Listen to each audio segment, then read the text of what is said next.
Our first speaker is a man who has been called the spokesman of the Beat generation, although it is my understanding that he dislikes this title. He is a native of Lowell, Massachusetts, a former student at Columbia University, author of numerous articles and books, including The Town and the City, On the Road, The Subterraneans, and most recently, The Dharma Bums. I am pleased to present Mr. Jack Kerouac.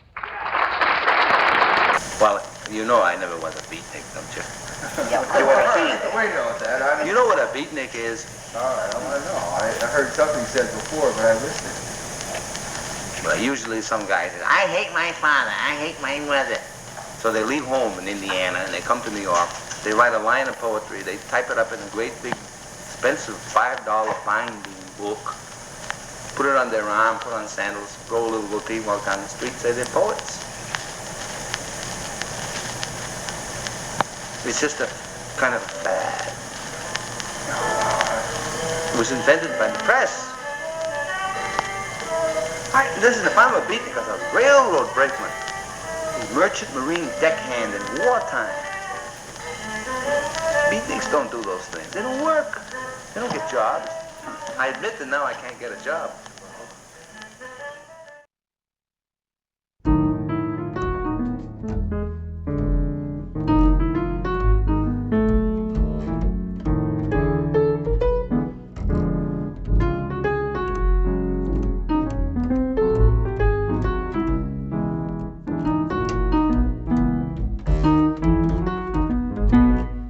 Well, here I am, 2 p.m. What day is it?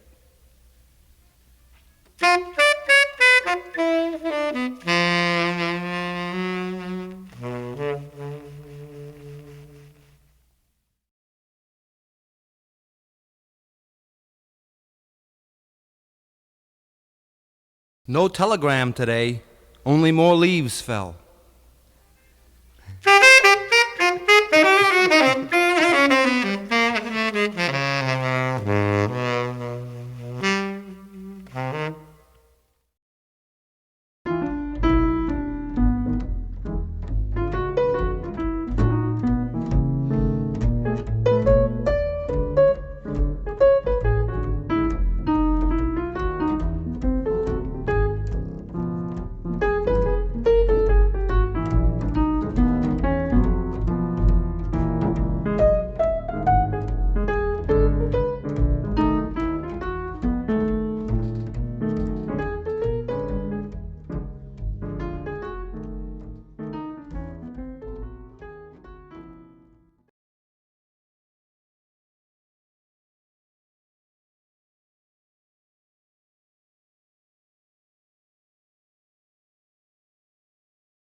My rumpled couch, the lady's voice next door.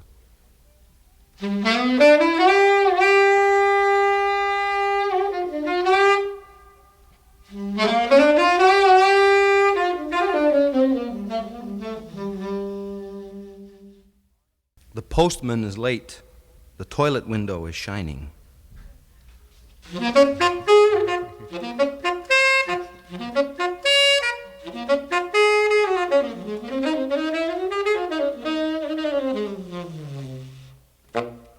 In my medicine cabinet, the winter fly has died of old age.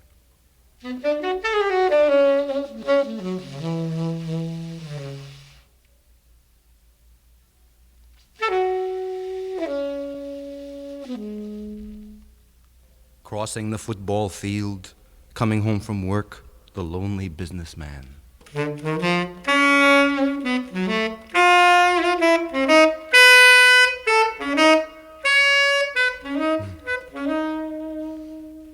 The tree looks like a dog barking at heaven.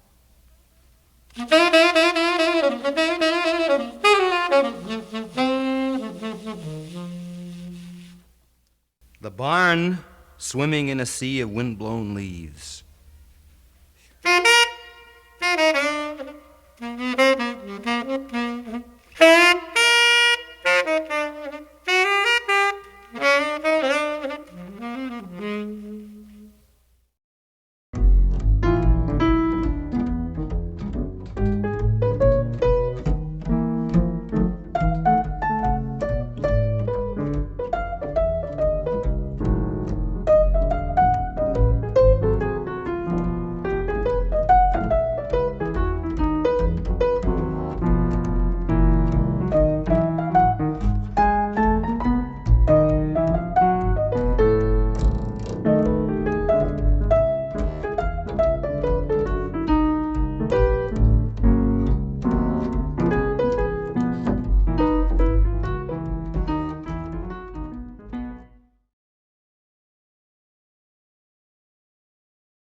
Holding up my purring cat to the moon, I sighed. The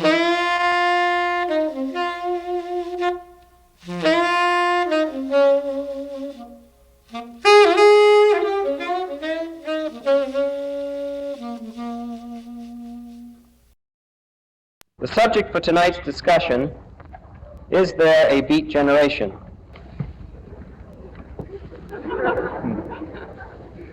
Well, how close? Sorry. The question is very silly because we should be wondering tonight, is there a world? But I could go and talk for 5, 10, 20 minutes about is there a world, because there is really no world, because sometimes I'm walking on the ground and I see right through the ground.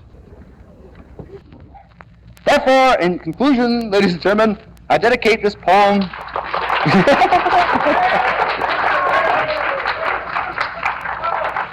I dedicate this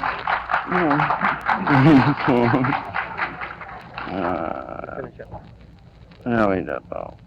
No, yeah. Do I read the poem? No.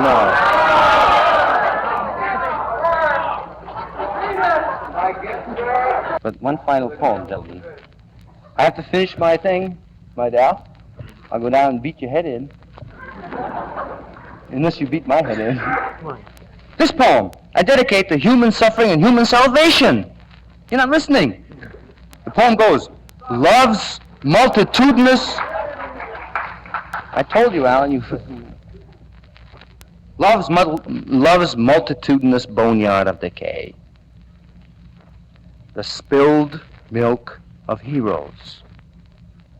Destruction of silk kerchiefs by dust storm. Caress of heroes blindfolded to posts. Murder victims admitted to this life. Skeletons bartering fingers and joints. The quivering meat of the elephants of kindness being torn apart by vultures. Conceptions of delicate kneecaps. Fear of rats dripping with bacteria. Golgotha cold hope for gold hope. Damp leaves of autumn against the wood of boats.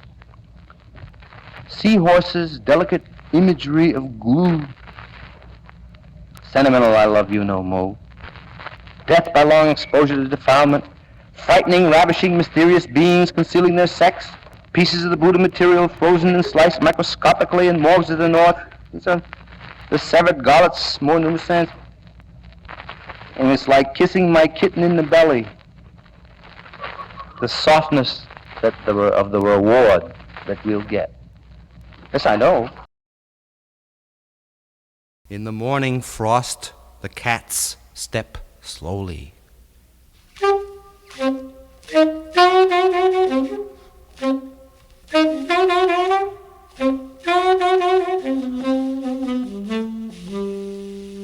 Blackbird.